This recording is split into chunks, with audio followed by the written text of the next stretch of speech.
Okay, well, good afternoon, everyone, and thank you for coming to our town hall meeting. Today, we have a special guest, Dr. Vonda Wright, Northside Hospital Sports Medicine Orthopedic Surgeon.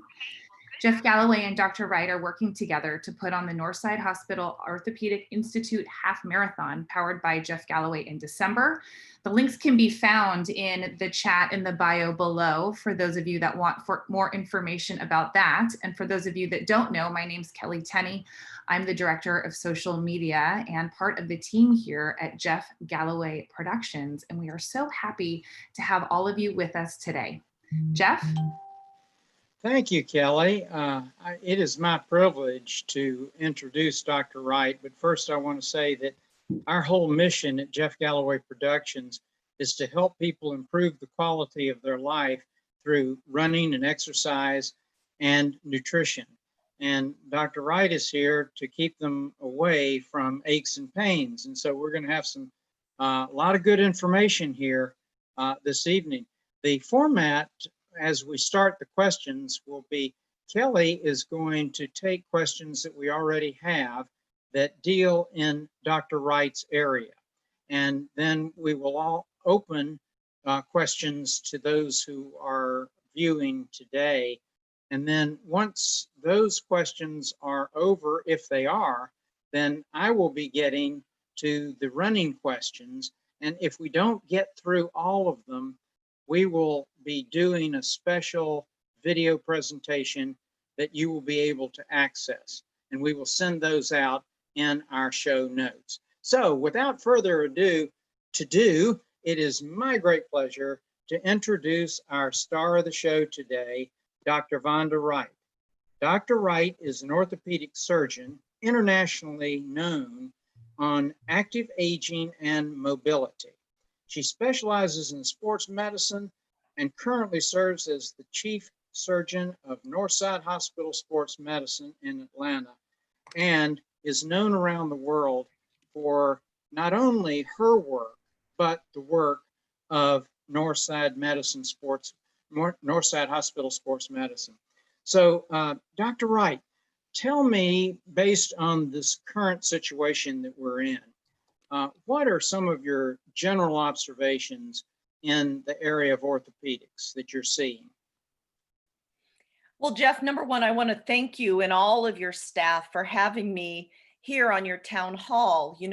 Maybe we'll get to it later, but I actually, you'll remember, met you years and years ago, maybe 15 years ago, when you came as our special guest at the Pittsburgh Marathon, and you were there for some of our events. And I had the first opportunity to meet this legend that I knew from the running community and from the Olympics. So I'm thrilled that now that I've moved to Atlanta, and we're not physically neighbors, but we get to see a lot more of each other than we ever did. And Northside Hospital Sports Medicine is just thrilled to partner with the Jeff Galloway organization, not only because of what it represents in terms of providing people a way to walk, run their way to success on the road, but also just because of the integrity and the longevity of the work you've done, right? You've been on the road a long time and have been encouraging people, and that really means something. So anyway, that's me thanking you for letting me be here. But when we talk about what is the environment of sports medicine and running in particular in this age of COVID and the pandemic, it's the word unprecedented is thrown around so often now, and it truly is. I mean, none of us have lived through any of this kind of thing before. I mean, and we've lived through some very interesting times, from 9/11 to the various things that have happened around the world, and the need for more social justice. But when we focus on the COVID and how it has affected sports medicine, I see several things. Number one, I think that there is a profound need for caution. I'm going to step back from running a minute and speak as a medical doctor. There is a profound need for us to be respectful of ourselves and each other. And what I mean by that is whether or not you in your heart believe that the pandemic is a serious health threat, which I personally believe based on the numbers we're seeing and the spiking, my advice or my wish for us as a society that cares about each other is to, if you're not going to do it for yourselves and your family, social distance for the friends that you love. Wear masks.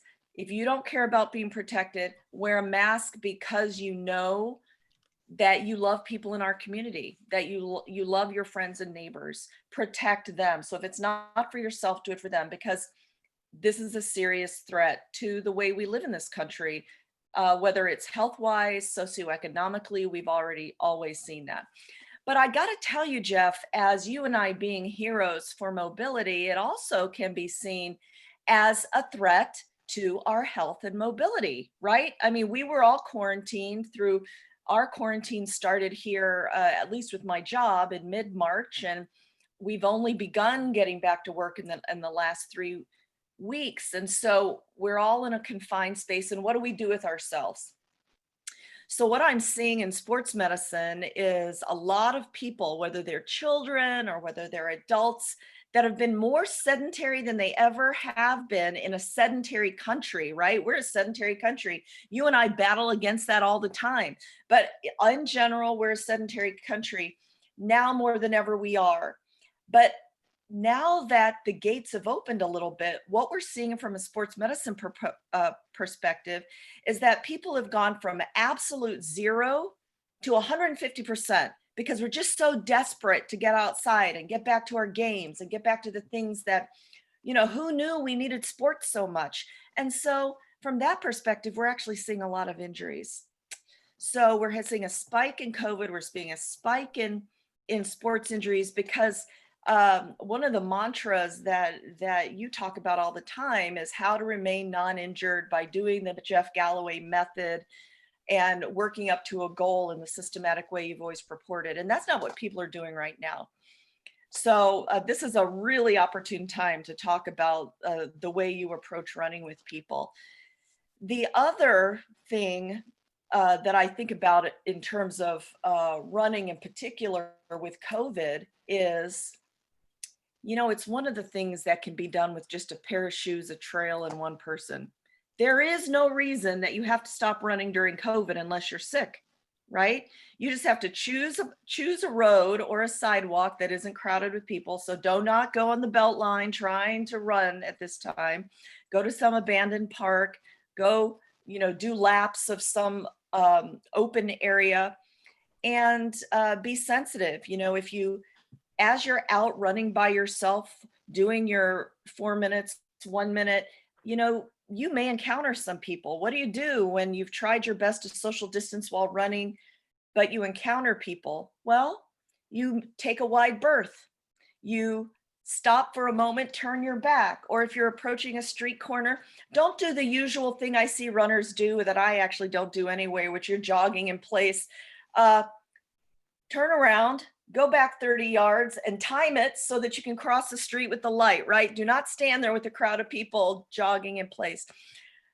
But I guess my point to you is that this is prime time for running and walking. You didn't, because it's not a group sport unless you make it that way. You can still get out and use it as the foundation for staying healthy, even in this profoundly unprecedented time.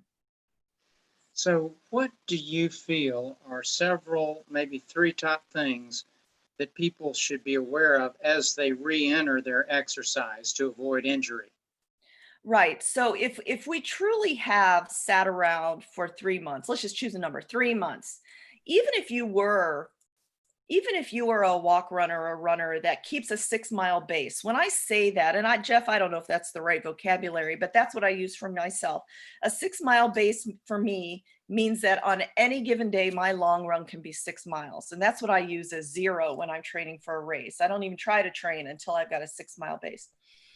So if you have a 6-mile base, then if you have been sitting around for 2 or 3 months, my suggestion is first you warm up.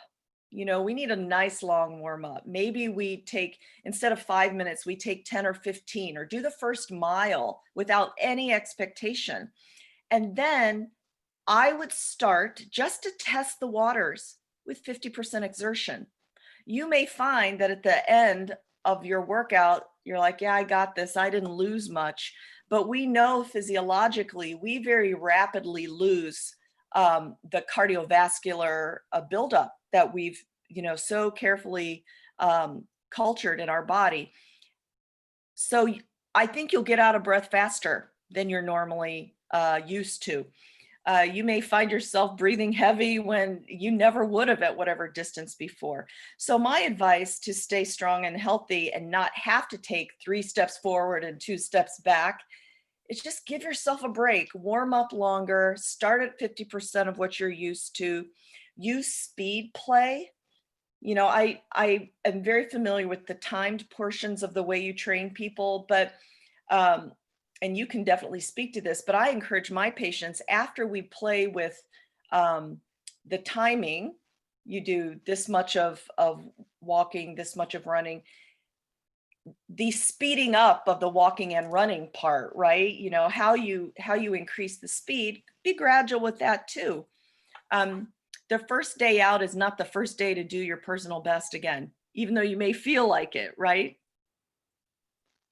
Well, there are a lot of people that I hear from every week, the last 4 weeks, that are encountering the same thing you have. A little too much enthusiasm. Got to restrain that enthusiasm. So Kelly, could you start with our questions? We had just flooded with questions for Dr. Wright. Yes, we have some great questions coming in and some that were sent in prior to the town hall. And again, for those of you that have joined us late, we are here today with Dr. Vonda Wright from Northside Hospital Sports Medicine Orthopedic Surgeon. And she's joining us giving some of her input and expertise advice. And I know a lot of you had questions. And before we get started with the questions, I do want to remind many of you that we have some fun giveaways that are happening today. We are giving away 3 spots to Jeff's next virtual running school, which is on July 11th.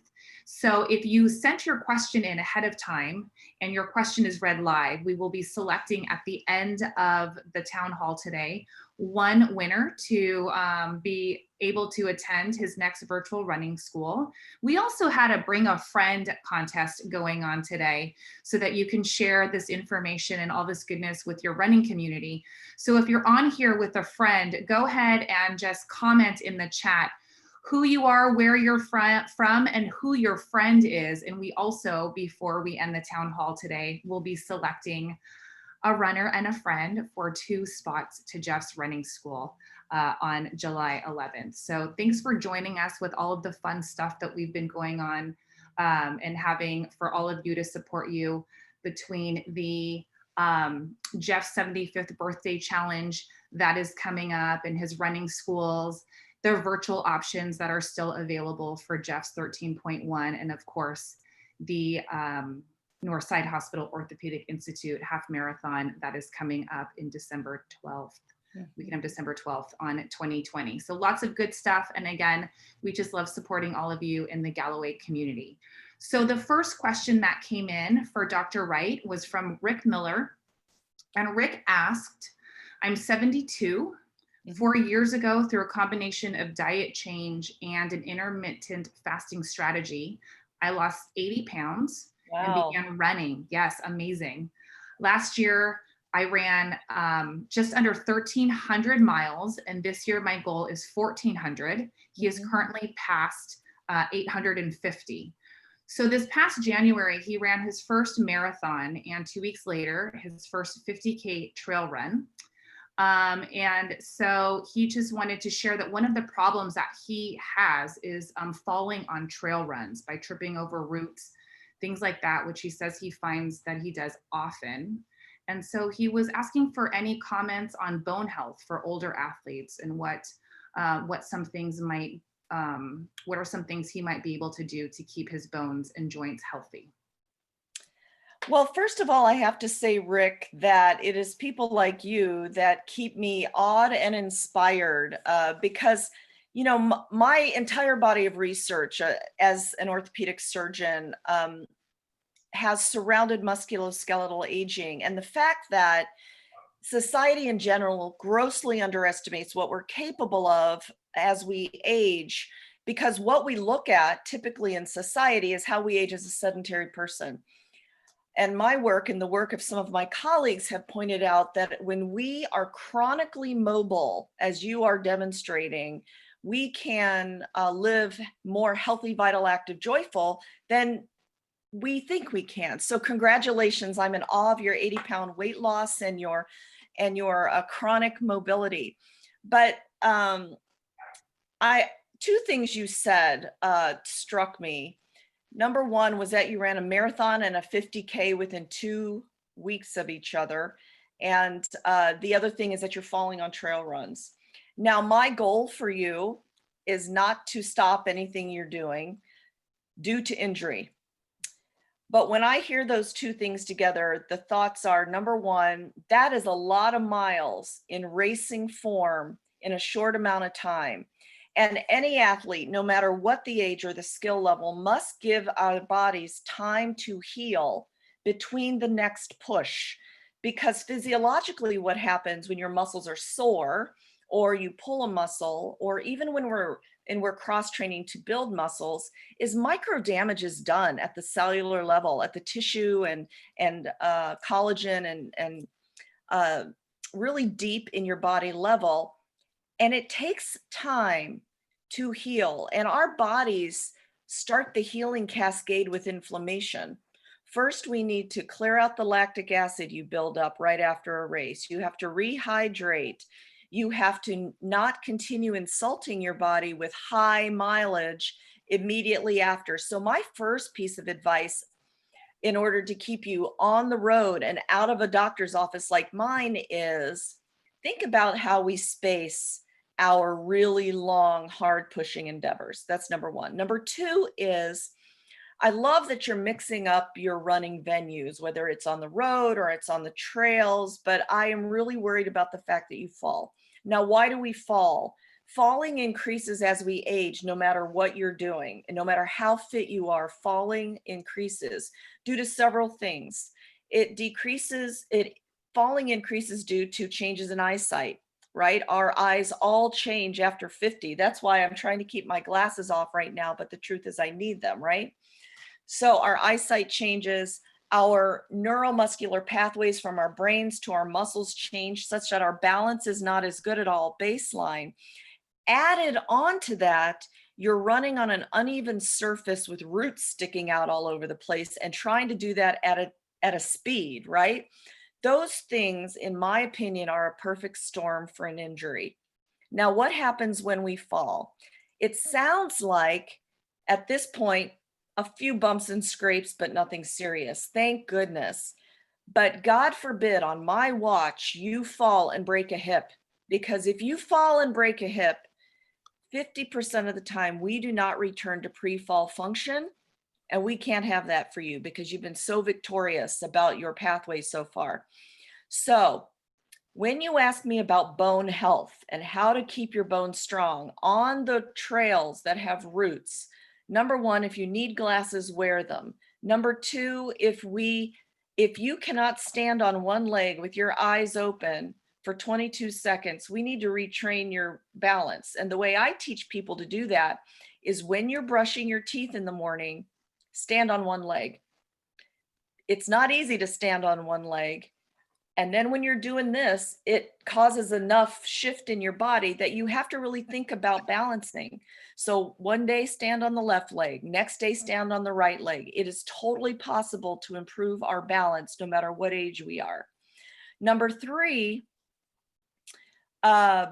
you're doing the right thing by doing impact exercise. We know from multiple studies, including 2 of mine, that bashing your bones with weight-bearing exercises, it is what stimulates the laying on of new calcium and magnesium into the bones, right? So you keep weight-bearing exercising. But what I want you to do, if at all possible, on your trail runs, and you'll have to practice this, I would prefer that you trail run with running sticks. It might be cumbersome. You might have to practice. It might slow you down a little bit, but you grab a couple of the collapsible sticks and you just go with them as you're walk running, because I can't have you falling down and breaking a hip. We just cannot have that, right? So to me, if trail running is really important to you, it would be a small sacrifice for your safety. Excellent. Kelly, what's the next question? The next question is coming from Shelly Merrill, and she says, "Hi, Jeff and Dr. Wright. I am 60 years old and am basically bone on bone in both knees according to x-rays. She still loves running. She's a solid 30-30 interval runner. She asks, what are some of the best ways to alleviate the pain in her knees so she can still continue to run? She currently uses things like a compression sleeve, KT tape, and so on." Okay, well, if we're truly bone on bone, then we're going to have to rely on, I'm pausing because I'm amazed that you're doing this, and I congratulate you for having the mental stamina to work through the pain, because that's what it is, right? I mean, our body's one thing, but it's our minds that must take us through the pain, and I congratulate you on that. So, even for bone on bone arthritis, I still give people who are not ready for total knees hyaluronic acid injections into the knees. Now, what is that? Hyaluronic acid is the joint fluid that your body makes naturally to lubricate the cartilage in your knees. So when we have healthy cartilage, our cartilage cells are like grapes. But when we have arthritis, they become more like raisins. So hyaluronic acid does two things. It helps plump up your cells that remain. It will not regrow cartilage, but it will help plump it up, number one. Number two, it helps teach the lining of your knee, called the synovium, to get back in gear and feed what's left. So that's number one. Number two, I don't believe ice and ibuprofen are your enemies. After your run, you stick 2 bags of ice on your knees and you sit there while you're rehydrating, right? Just get the inflammation down. Number two, ibuprofen, although we do have to be careful about our stomachs, is meant to decrease the inflammation of the microenvironment. Number three, and I have not examined your knees, but many knees wear out on the medial side, you know, where the knees come together on your body first. When that happens, it is often, we are often able to put something on your knees called an unloader brace, which straightens your knees back out and takes the pressure off the inside. The next thing I'm going to suggest might sound crazy to you, but it isn't. Most of us runners just like to run. We like to run, we like to, or walk, run, we like to do our thing. We don't like to cross train, and we certainly don't like to lift weights. However, if we maintain our lean muscle mass by working on our rear end strength, by working on our quadricep and hamstring strength, those muscles will act as shock absorbers for your knees, because we don't want your bones banging together.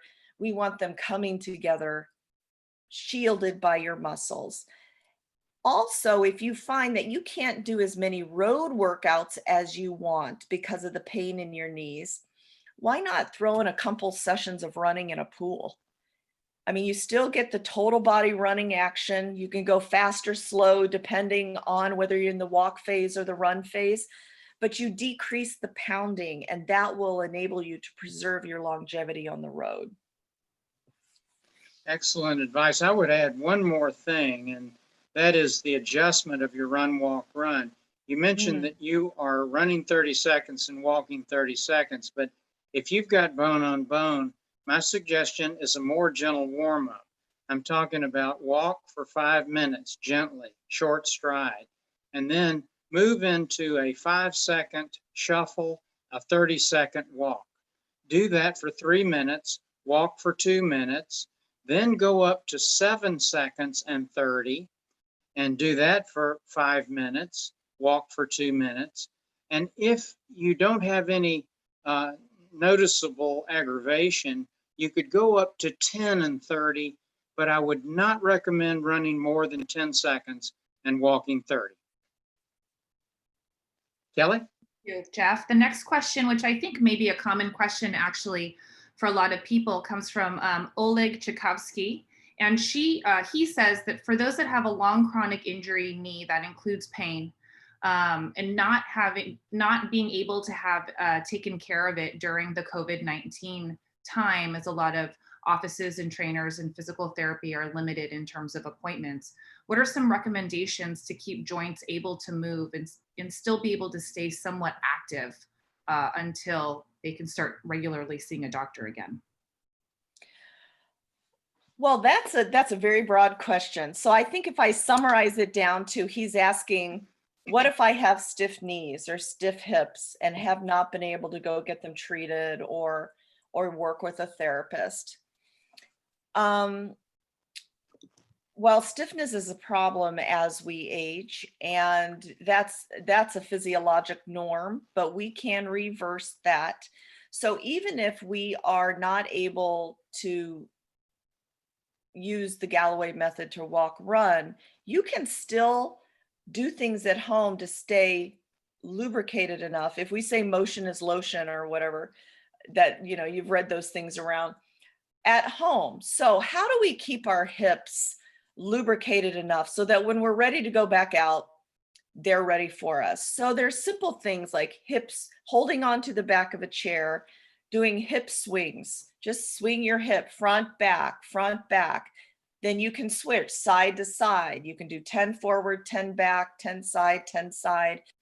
Then you can do hip circles, which is simply lifting your hip in the front, moving it to the side, moving it to the back and around like a circle. And if you go on YouTube, I have a lot of videos, running videos that show this kind of warm up, because I'm just trying to keep people on the road. So you can do hip mobility, hip circles. You can do hip range of motion, which is, you can do it laying on your back, where you lay on your back, you bend your hip up towards your chest and you hold it. Now, if your hip is so stiff that you can't pull it with your hands towards your chest, you can slip a towel under your knee and use the towel as an extension of your arm. And the point of this is not to do the splits and splits. You know, we're not trying to be gymnasts here, but if we work every day to keep our joints moving or help them move, they'll stay lubricated, because joints are like gears. If they don't move, they'll rust out, not literally, of course, but they'll just get less, the soft tissues around them will get tighter and tighter. For your knees, it's the same thing, except knees only move in two directions in general, right? Front flexion, extension. So you can keep the motion in your knees with the stairs in your house. You just put your foot up on two stairs up in your house and rock back and forth. And most of us have more than 90 degrees of motion in our knee. And if you don't, you'll get there a few degrees a day, just even using the stairs. So those are maintenance things you can do so that when you are ready to go on the road again or see your doctor, you'll be ready. The other thing I think is always important for joint health is maintaining the muscles around the joint. So running requires, and walking up inclines and down hills requires really, really strong glutes, your butt, and your core. You can totally work on those in your house. I like, a simple thing to do is wall squats, which is you put your back on a wall, you slide down about 60 degrees, and I suggest you just hang there. You know, if you can hang there a minute, that's good. If you can't, well, then you'll work up to a minute or maybe 2 minutes. And when that's easy, you can actually slide up and down the wall. And again, I have videos on this online, and they're there on YouTube, or you can reach out to me on Instagram and I'll direct people to those. Or you can do chair squats or any variety of home maintenance exercises for lean muscle. Even climbing your stairs is a way to maintain the muscles, to continue range of motion in your joints and to keep you lubricated enough so that when you can go back to the doctor or to your therapist, you're ready. Thank you, Dr. Wright. And for those of you that have just joined us, Dr. Wright is a world-renowned orthopedist, and she is the chief surgeon at the Northside Hospital Sports Medicine Orthopedic, Northside Hospital Sports Medicine That's right. clinic, and we are so pleased to have her today, and we're fielding your questions. So Kelly, what's the next one? Yes, the next one is from Angela Tierney, who just says, I would appreciate your comments on bone health for older athletes and what they might do to keep their bones and joints healthy. And I know, Dr. Wright, you've been covering us some of this already. She's specifically asking about supplements that you might suggest to take regularly, if any. The best supplement for bone health is impact exercise, right? Bones replace themselves every 10 years. So they're not static. They're not just hanging out. They are constantly being replaced. And what stimulates that replacement is impact. So whether it's walking or running, this motion causes an electrical change in your bones and keeps your bodies building or maintaining them. If we're not impacting our bones just think it's a storehouse for calcium and all the other minerals we need for bodily function, and it will take them out. So that's number one. Number two, we generally recommend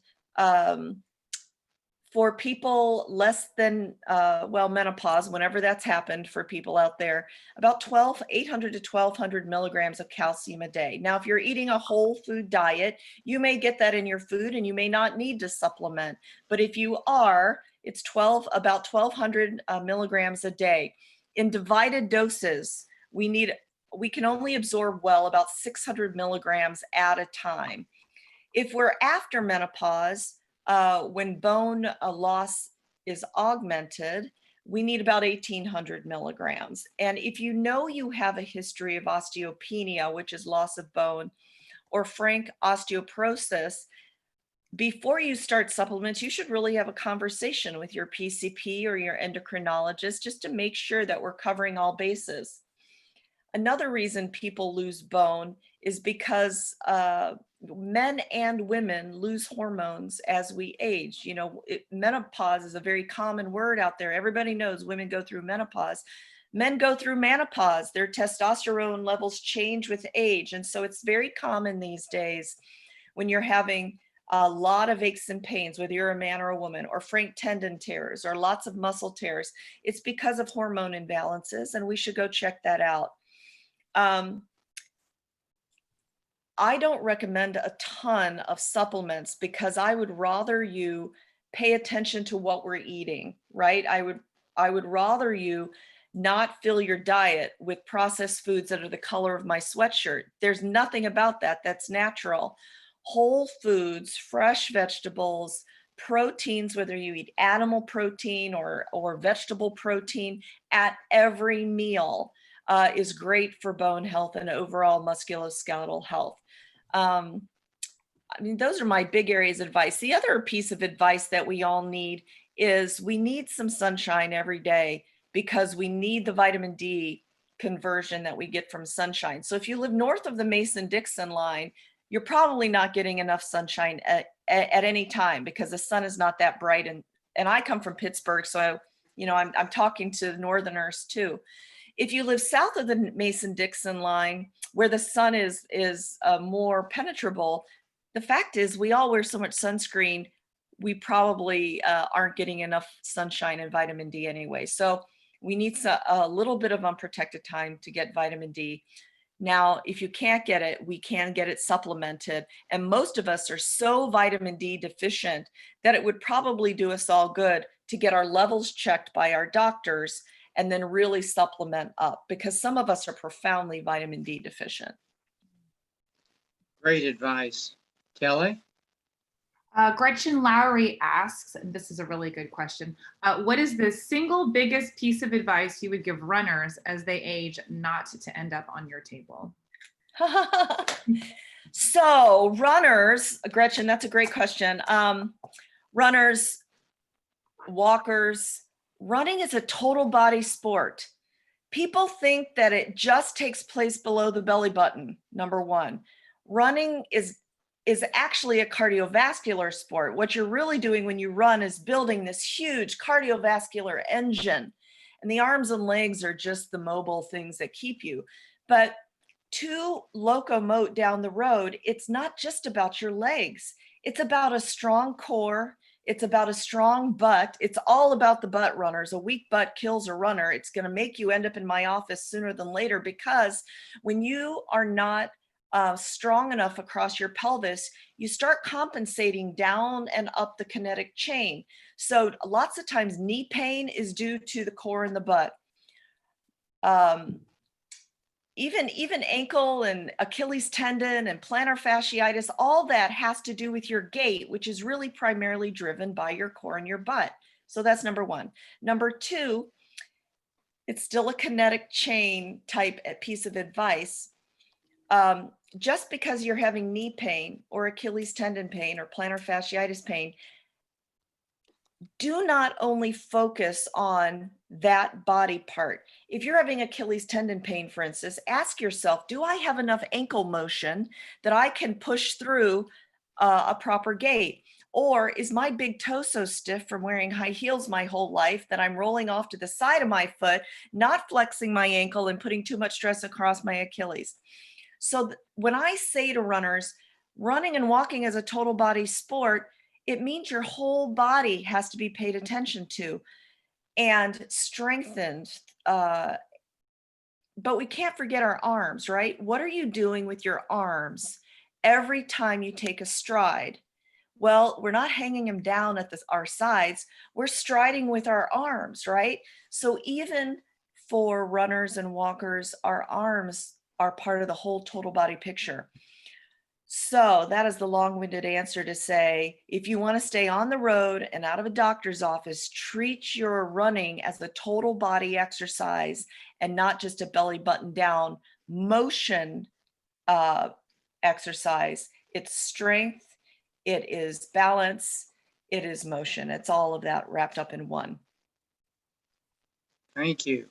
Kelly, what's next? Amazing. This is a good one. I think maybe both of you could chime in on. And this question is from Amy Gold around stretching.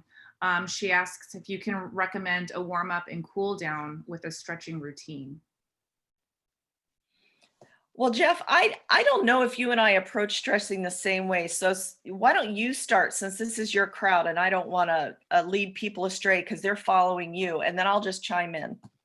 Okay, well, first of all, the warm up, stretching has never been shown to be a good warm up for distance running, maybe sprinting, football, so forth.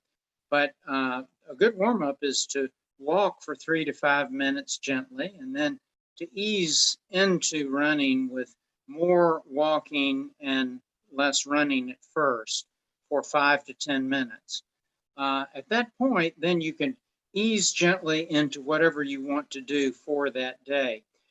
Stretching has not really any good research showing benefits for distance running.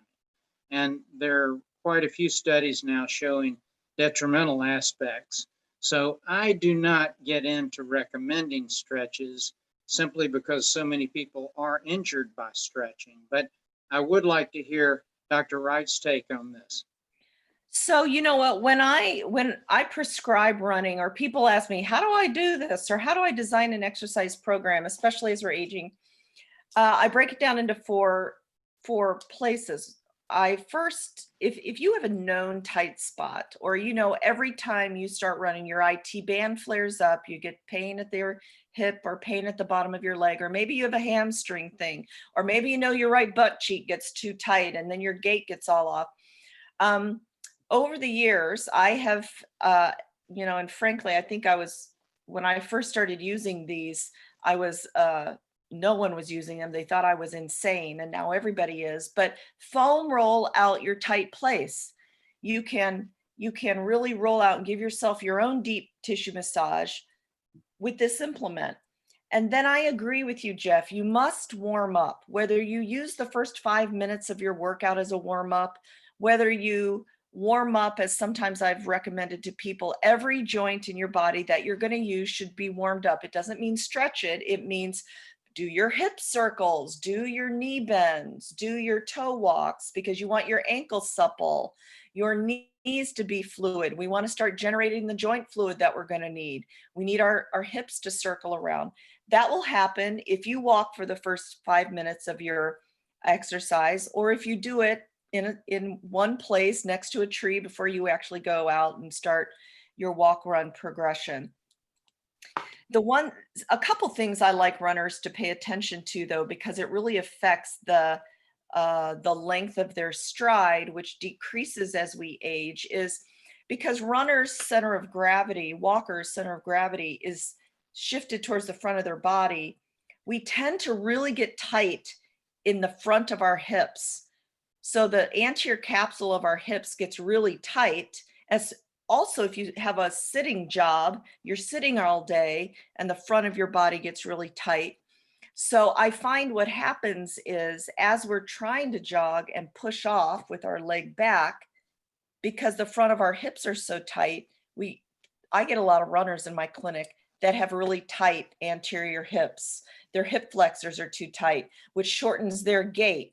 And instead of being able to actually take a stride, their gait is shortened. And when that happens, and you're not trying to do it on purpose, then you start landing too hard and you get Achilles tendonitis. So the kinetic chain works together. And so in my clinics, it's the front that gets really, really tight and needs to, if nothing else, needs to be focused on so we don't get this kinetic chain issue. Great advice. Kelly? Thank you. And this question goes along with what you were saying earlier about the importance of a strong core. Tom Arnold asks, what are good core exercises? I love that he asked that, because a very large part of my sports medicine practice is, as a surgeon, is hip arthroscopy.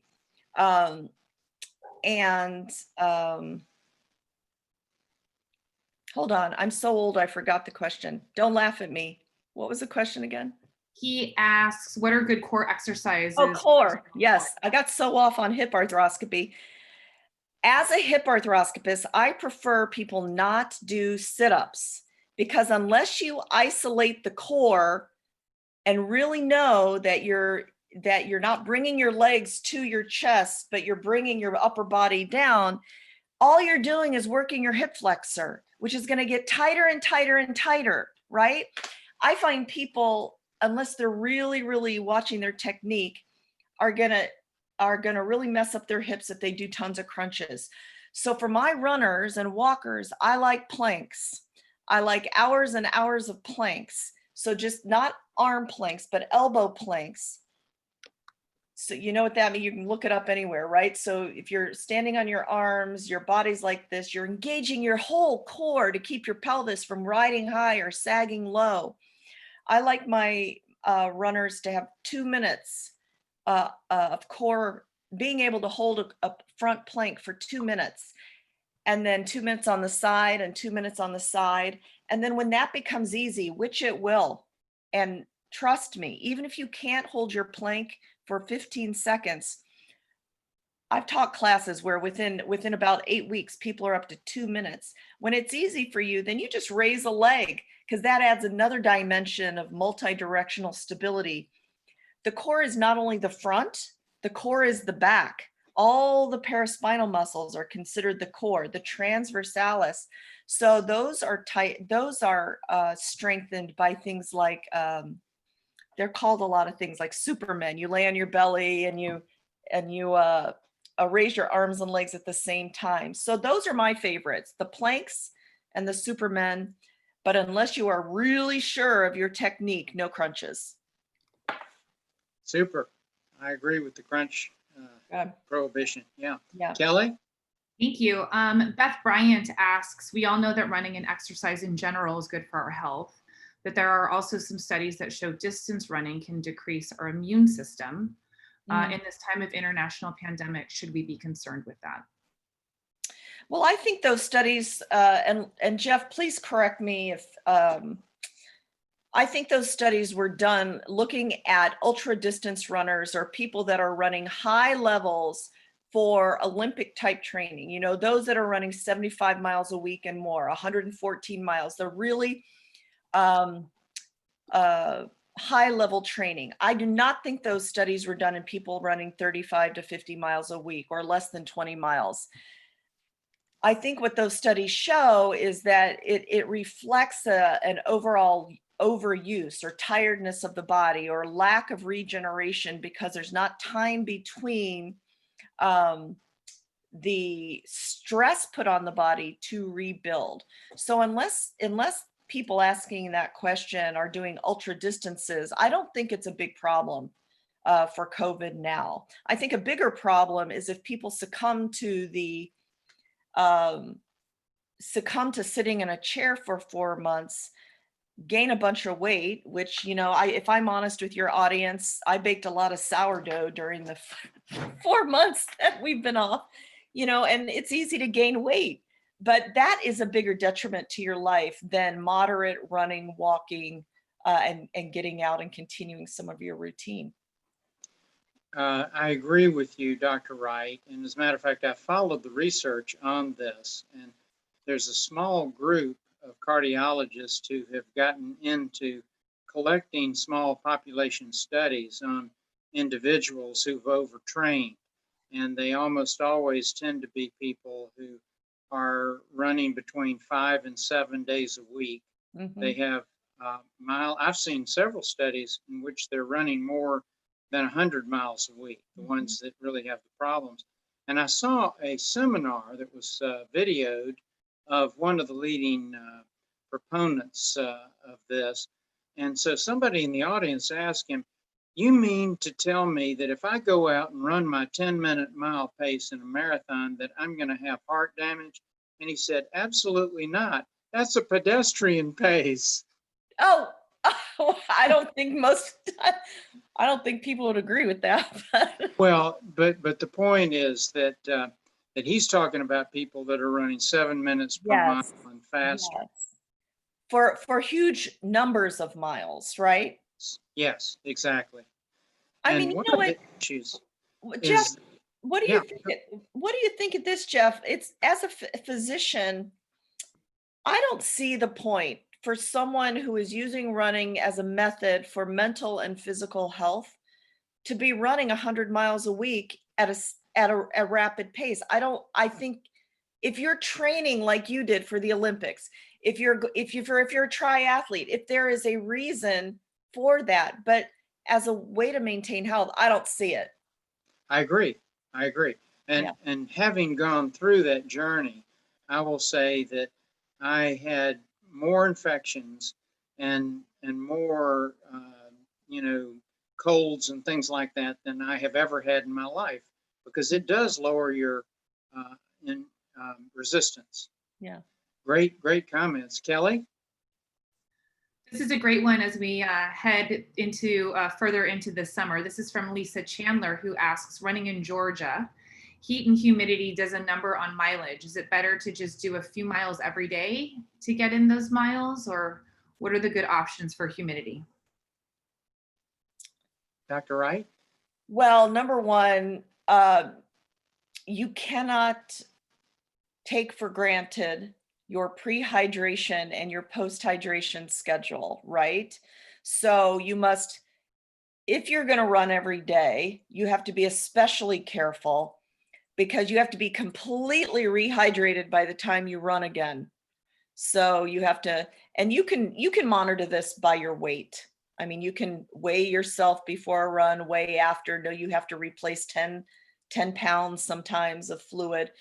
But in an environment like Georgia, where it's 90 on any given day in the summer with 90% humidity, you are behind the 8 ball if you are not fastidious about your hydration and your fluid.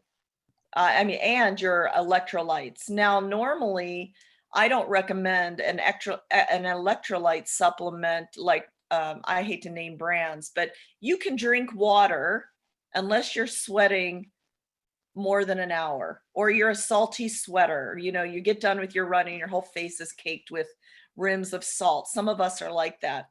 Most of the time, if you're just out for something short, water will suffice, but you must drink enough of it to be completely rehydrated. and then know your electrolyte usage based on your salt, or it can be measured if you really want to. Jeff, I'm going to let you answer the part of the question whether is they should pile it all in on a Sunday morning at 5 a.m. when it's cool, or whether to do a little a day. I will be glad to do that.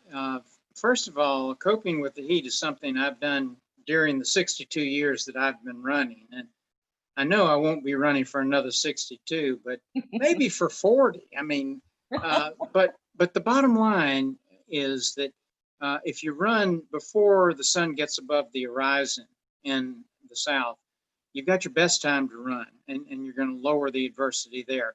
You want to adjust your run, walk, run significantly. Slow down by 30 seconds a mile for every 5 degrees of temperature increase above 60. And that also requires an adjustment of your run, walk, run so that you're walking more and you're running less. And then there's a wonderful way to cool yourself off if you're doing a long run. I would suggest, first of all, if you can run in the dark, that is the best way to do it. Our Galloway programs in Texas and a lot of them in Florida will start between 2 and 3 in the morning on the really long run days. And that means that they've got their run finished before the sun gets up. And that's a huge asset there. Finally, run your long ones in short loops of 1 to 2 miles. Have an ice chest there and pour 2 or 3 cups of ice water over your head as you come by. It is amazing how that can cool you off. And, oh, one more thing. You can actually walk all of the distance of a long run, and you will get all of the endurance from that long run. I have had thousands who've tested me on that, and they have found that they were just as qualified by walking the long runs. That's amazing. I didn't know that. Yeah, it was a thing that I discovered about 20 years ago inadvertently, because I had a lot of people who were in very hot conditions. And I said, give this a try. Well, they ended up setting their PRs in their marathon, even though practically all of their long runs were walks. Wow. Good to know. Kelly? That's fantastic. And Jeff, I just personally have to tell you that I can attest to that. I was sidelined for a few weeks with some knee pain, but I continued to walk daily. And so when I was given clearance to start running again, I was able to get back at it without any problem at all, even though I hadn't run in, I'm going to say it was about 12 weeks, because I was walking the mileage the entire time. So that is definitely true. I think we have time for I think we have time for one more question before we start wrapping up. And this is a great question for both of you. This is from Cindy Field, who says, I'm training for a virtual marathon in October, which I know so many of you watching are doing that as well. Can you give any advice in running this now alone? I usually run 30-30 intervals, but now having to do my marathon virtually will really be a head game. Your advice and expertise would be very much appreciated. Well, Dr. Wright, do you have some suggestions? Well, I have some empathy because this was going to be a big year for me, Jeff. I am not getting younger any day. So I signed up for the Pittsburgh half, the Chicago, and the New York, all 3 of which were either outright canceled or virtual. So I feel you. But you know what I think? I think the best way to approach a virtual long distance is to do exactly what you said, Jeff, which is do it in a loop. Whether you do it in a loop by your neighbor's house or it passes by your house and you tell your friends and family that I'm going to be back by this every 20 minutes, so honk the horn, or because if you're just going straight out and back down some country road, you might get really, really in your head about it. But in a loop, people can cheer you on with the cowbells in your own driveway. It's a way to get to know your neighbors too. Yeah, and to finish this question, you are going to have to use some mental training techniques. And I'll put in a plug for my book, Mental Training, there. Because when you are isolated from the people that you normally run with and your races are canceled, you have to step up in your mental training. But this will pay off later on. And the number one technique is to have cognitive strategies on every single long run. A lot of people are using podcasts, and because you're activating your human brain, you stay away from the monkey brain, and you can get that job done. So this has been a wonderful session. Dr. Wright is known worldwide, and there's no other person in orthopedics that I have ever found who wants you to get back out there after you've had a setback like Dr. Wright does, and all of the people that are on her team at Northside Sports Medicine. Thank you so much, Vonda, for being with us. And we look forward to staying in touch and maybe doing this another time.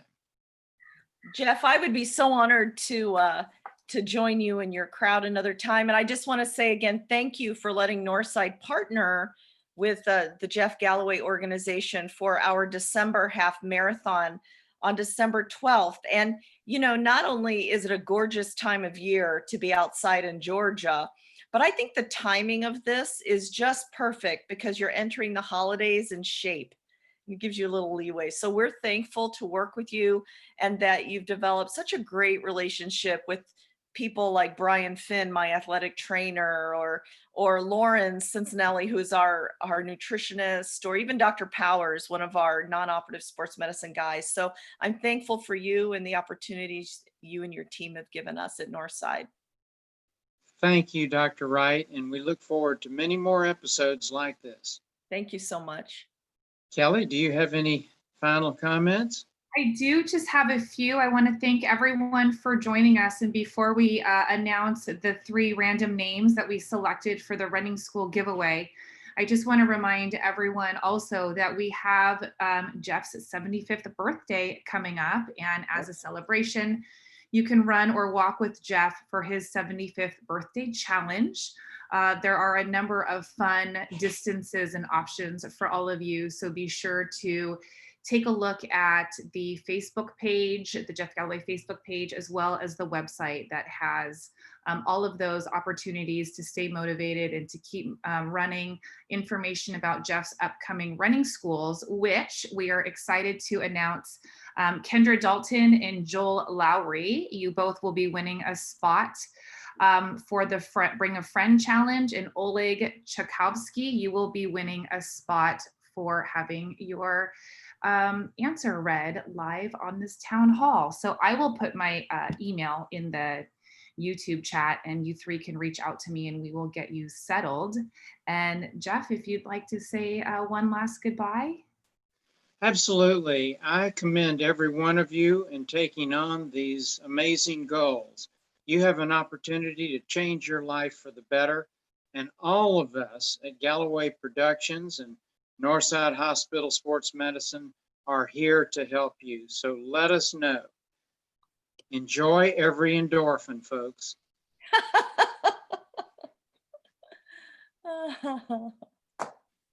See you next time. Bye-bye.